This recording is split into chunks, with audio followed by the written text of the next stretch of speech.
BBC Sounds. Music, radio, podcasts. Hello, it's Anna Hill here with the Farming Today podcast. Today, as Donald Trump enacts his first decisions in the White House, we ask how will his intention to deport undocumented immigrants affect farm workers? There is no way that American agriculture would function without this workforce. Probably 80% of the workforce, 90% of the workforce is undocumented in dairy.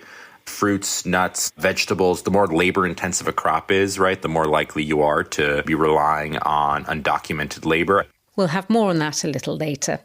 Now, soil has become a buzzword among farmers, conservationists and policymakers. Improving soil health is seen as part of the solution to many problems, helping capture carbon from the atmosphere, storing more water to prevent flooding, and healthy soil will need fewer chemical inputs to grow crops. It turns out artists are getting interested in soil too, with an exhibition on the theme opening at Somerset House in London this week. Charlotte Smith met up with co-curators Henrietta Courtauld and Bridget Elworthy, who run The Land Gardeners, growing cut flowers and working with gardeners and farmers to improve soil health. So here we are under the soil, and we're surrounded by these amazing microbes from Joe Pearl, who are floating in the atmosphere. Because, of course, we've always thought about soil in a very physical way and chemical way, particularly putting chemicals on the land. And we really wanted to emphasise the whole biological side of soil, the fact that it's alive and filled with these creatures, from earthworms to microbes, bacteria, fungi, nematodes, protozoa, all these creatures that make the soil alive. In fact, you know, there's more life in a teaspoon of soil than people on the planet. So this section, we're just trying to highlight to people like all this incredible stuff that's going on under the ground, which you can't actually see with your naked eye often. So these little boxes here have little microbes in there, magnified. So it's like a little magnifying glass if you want to have a look. I'm very used to standing on soil. I'm very used to talking about soil. I didn't ever expect really to be in an art gallery in an exhibition about soil. Why did you want to bring this into the centre of London? We wanted to raise awareness of the wonder of soil. A lot of people talk a lot about the sea and the wonder of the sea, but not enough has been spoken about the soil and how it really does provide a solution for us for our human health, animal health and planetary health. So this first bit of the exhibition is really beautiful pictures of the inside of soil, from the creatures you can find to the colours and the nematodes and so on. But I am drawn forward by the noise. Now we're going into a big white space. In front of me is a circular sort of lampshade, but far bigger than any lampshade you can ever imagine, which has projections, I think, on it, and these weird sounds. What am I actually looking at? Oh my goodness, well, you're listening to the sounds of the soil. So this, it would, I suppose, is sort of what it would be like to be a worm. Exactly. The idea is to make you feel like you really are down in the soil.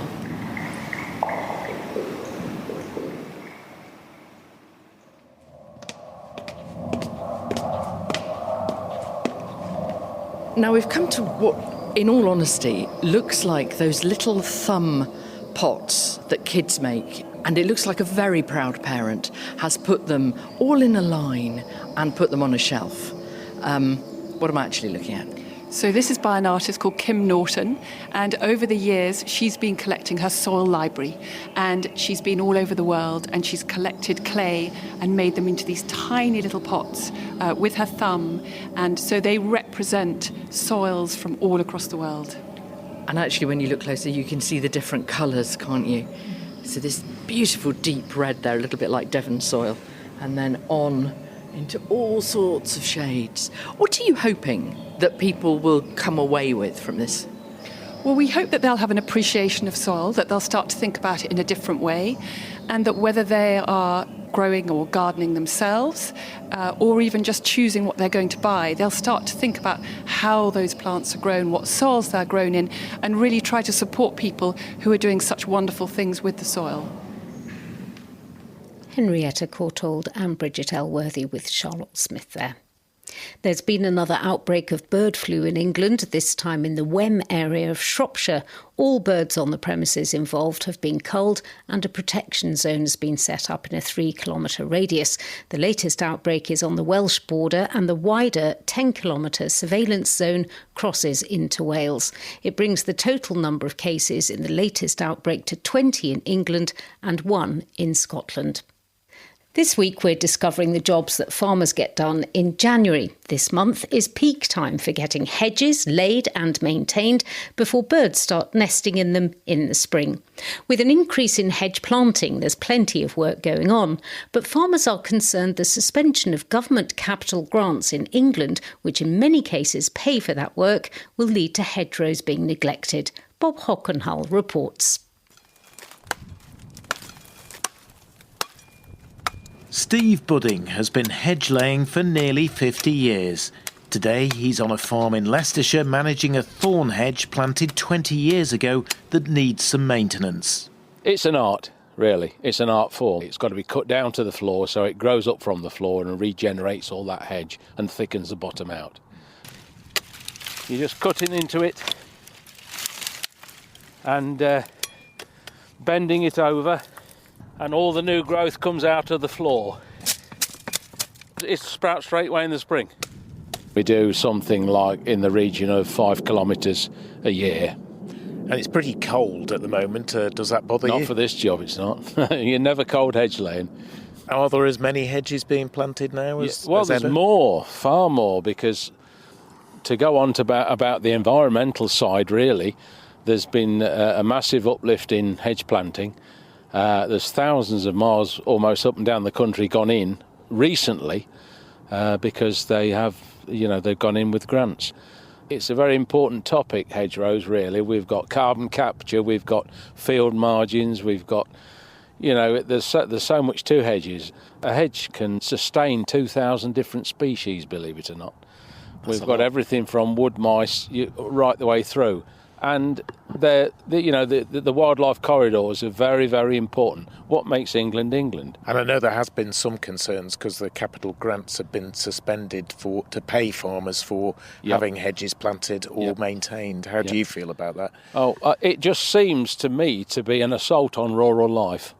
There isn't money in farming to sustain hedge laying, for instance. If it wasn't for the grant, we wouldn't. I should say 90% of my work is grant. When you hear of it stopping, all of a sudden the brakes come on for next year. The whole thing comes to a halt, so we really, really do need these grants back. The farm Steve is working on belongs to John Stanley. Without the grant, we wouldn't be doing it. So we do get a pretty much, I guess it goes about 90% of the way to paying for all the work, the hedge laying and then the fencing that we have to put up on either side to protect it. So, without that grant, we wouldn't be doing it. And so it's very much appreciated that we can get it. And they have been suspended at the moment. What's your reaction to that? Well, I think horror, really. I mean, the suspension has been on new capital grants going forward, hasn't it? So we hope that these that have already been agreed will be honoured, which I guess will be the case. But I think we're all a bit nervous as an industry as to what is happening with the grants. And, we like some certainty going forward. DEFRA says capital grants supported agreements to plant over 4,000 miles of new hedgerows across England in 2024. It suspended some capital grants because of unprecedented demand, which was unsustainable. The decision is due to be reviewed soon, giving hope to professional hedge layers like Steve that they'll still be in business for years to come. Bob Hockenhull reporting, and if any projects you've got planned are being affected by the suspension of government capital grants, we'd like to hear from you. You can email farming.today@bbc.co.uk. There are concerns that food production in the United States could be affected by President Trump's plans for the mass deportation of illegal immigrants. The US has a system, rather like our seasonal workers scheme, where people can come from abroad to work on a farm for a limited time, usually to harvest. But many thousands more farm employees are actually living in the US illegally. Donald Trump has said the deportation of criminals and national security threats will be his priority, but he hasn't ruled out extending deportations more broadly to include undocumented farm workers. Antonio de Loera from the United Farm Workers Union told me a huge proportion of farm workers are undocumented. There are different numbers out there, but it's at least 40%. Some estimates go as high as 70%. It probably varies quite dramatically by region. And how long might undocumented farm workers have been living and working in the US? The vast majority, at least 10 years. I think the average is closer to 20 years. Most farm workers are of Mexican origin, probably came to the United States sometime in the mid-90s to early 2000s. That was kind of the peak of undocumented migration from Mexico. And then that workforce really became essential to agriculture, certainly in California and then across the United States. And do we know what sectors they're mainly working in? Dairy, fruit and veg? Every agricultural sector, you would expect to find undocumented folks, at least the labor-intensive ones. I think maybe out in the Great Plains where it's more wheat, right? That's maybe one or two folks driving a mechanical combine. Even there, you'll probably find occasional undocumented workers, but certainly in dairy, it's overwhelming. Probably 80% of the workforce, 90% of the workforce is undocumented in dairy. Fruits, nuts, vegetables, the more labor-intensive a crop is, right, the more workers you need and the more likely you are to really be relying on undocumented labor. I think the one real exception is in parts of the Southeast, particularly Georgia and Florida, you do have large numbers of guest workers. So this is the legal guest worker program called the H-2A visa, which is only for seasonal industries. How concerned are you about President Trump's promises to deport illegal migrants? Well, we're certainly very concerned, and I'll say that 2 weeks ago now in Kern County, which is in California in the area around Bakersfield, maybe an hour and a half north of Los Angeles, but in the agricultural Central Valley, we had really serious Border Patrol raids. We believe they rounded up and detained as many as 200 individuals, and we know that some of those individuals did end up in Mexico already. This was before Trump was even inaugurated. We're already seeing this kind of emboldened environment. I think the other thing to mention as far as the kind of impacts on the workplace is, yes, after some of these raids, we do see a lot of workers stay home. Certainly 2 weeks ago now in the Bakersfield area, we're in the middle of the citrus harvest, so harvesting oranges, lemons. We heard reports of employers, farmers saying that as many as 75% of their workers did not show up in the days after that raid, and certainly that has a disruptive impact.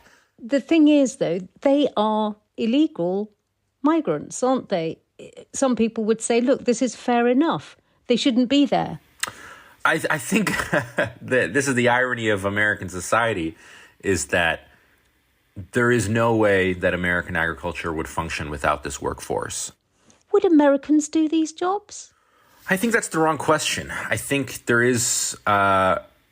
what's very clear from what the agricultural industry is lobbying for is they want to expand the H-2A guest worker program, which I already mentioned. That's their solution. They say, look, these deportations are happening.